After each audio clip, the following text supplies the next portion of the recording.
Most people think that building a business, it's about finding the perfect idea. It's not. It's actually about how fast you move through feedback. So I actually been reading this book, Personal MBA, and one concept completely reframed how I see the business, offers, and growth. And it is called the cycle of repetition. And if you're not consciously going through it, you'll feel stuck no matter how hard you work. So today I want to break down what the cycle is, why the speed is more important than perfection, and why coaches normally slow themselves down. So let's get through it. The cycle of repetition is pretty simple. You create, you launch, you get feedback, you adjust, and you repeat. And your goal isn't to get it right the first time. The goal is go through the cycle as many times as possible, as fast as possible. And you might be wondering why. And it is because every time you go through the cycle, you'll learn what people want, what they don't care about, and what creates value. Also, it creates friction. And this is one of the most common mistakes while doing business. And actually, I did it myself. When I first started social media, I first created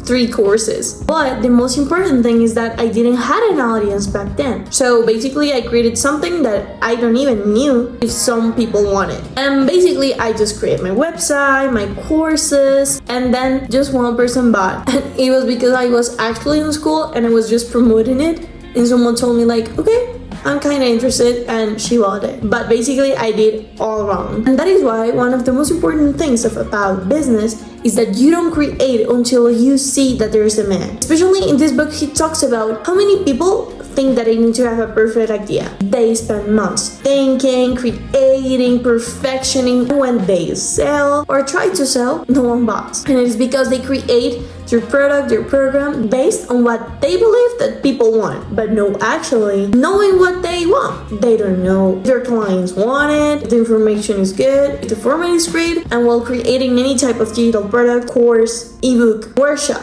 everything needs to be confirmed before you launch. That is why you don't create until you see there's demand. He talks about that in business, we get caught up in our ideas. We think that we find something and we get excited and we want to create tons of things. And none of that it's actually important until we see that people want that, because that is the number one thing of businesses. It is creating something that people want or need, or creating a need for a person. But if we get caught up in our ideas of what we think that people want and not knowing what they actually want, that is when we lost time and money creating something that maybe people don't even want to know if it exists. And that is why most coaches and experts get stuck in the online space. Now, as I was saying, is because they create before validating. They overthink the perfect offer, the perfect structure, the perfect delivery. And instead of getting feedback from real people, they stayed in their own head. And this creates confusion, uncertainty, wasted time, and eventually burnout. And of course, it is not because you're lazy, but because you're trying to avoid a mistake instead of learning from them. So another thing that goes tied to this, in Personal MBA, he talks about awareness. And don't worry, before we move on, I am going to explain you how to launch a good product in some minutes. But I need you to understand this first. And for the level of self-awareness, most people don't buy solutions they don't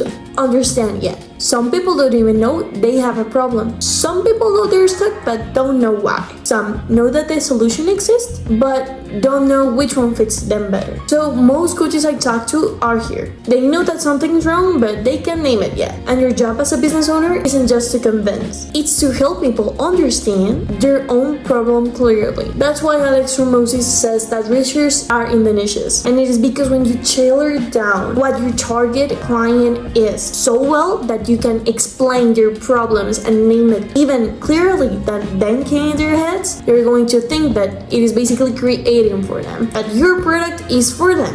And that is actually why Alex Hormozi says that the main purpose of an offer is to make that offer so good that people feel stupid saying no. So the solution for all of this is MVP, minimal viable product. And an MVP isn't about being small, it's about being fast and testable. So when you validate early, you reduce uncertainty, you avoid wasted effort, and you get real feedback. And every repetition makes the next one easier. So as you already have an audience, what you have to do is to create a mini version of what you want to offer. And the whole idea is to make that mini version as similar as the idea of what you want it to be as a big thing. So kind of use the same colors, the same structure, and then when you get feedback, you know exactly what to iterate and what left there. So if you want to create a course, First, create a 3 mini course for your audience. See how they receive the information and then ask them to fill out a poll or something that gives you feedback. And once you get all of that feedback, you're gonna use that to create maybe another master class for free.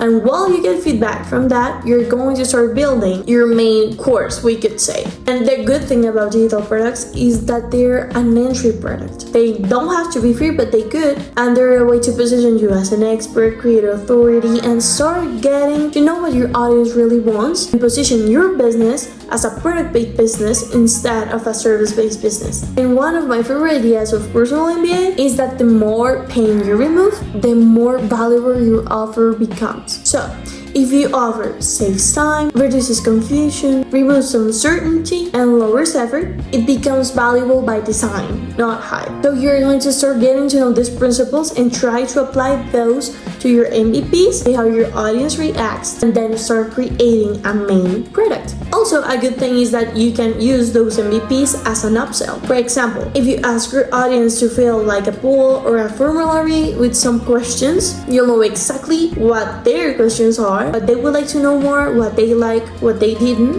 and then you're gonna use that, make a course. But at the end of that poll, you'll be, okay, so would you buy a course about this topic? Would you have, I don't know, like $500 to invest in this course, yes or no? That is when you are going to create your main course and you'll know exactly and almost predictably how many people are going to be in, how is your product acquisition, and lots of things more. And that is when I want to say that competition isn't a bad thing, because I know that there's thousands, if not millions, of courses and digital products out there. But it is a really good thing because it is a proof that demand exists. And what matters is how clearly you understand the problem, not how low you are. Because if you have an audience, it's because they like you and trust you, and they're following your solutions and your transformations for a reason. So I actually don't know why coaches and experts are actually scared of launching a product. And I know that it is because of the fear of failing or rejection. But that is why we create MVPs, so you'll know exactly what will happen when you launch. Or better, you will have a great idea of what it's going to be. So the people who win aren't the ones with the fanciest ideas. They're the ones who can learn the fastest. So business growth isn't about being lucky. It's about shortening the distance between an idea and real feedback. And the faster you move through that cycle, the fastest everything's compound. So if you would like some help about all of this, just leave it below. Leave me some questions and I'll be happy to answer. So don't be afraid of productizing your business. It is the only way to grow your business and stop being tied to your calendar, your one-on-one sessions, and your DMs. And that is exactly what we do at Social Boost Media. We help coaches and experts convert their one-on-one processes into scalable digital products with systems. So if you would like a free strategy call, we will be happy to assist you. So leave it below as well, and I'll see you in the next one.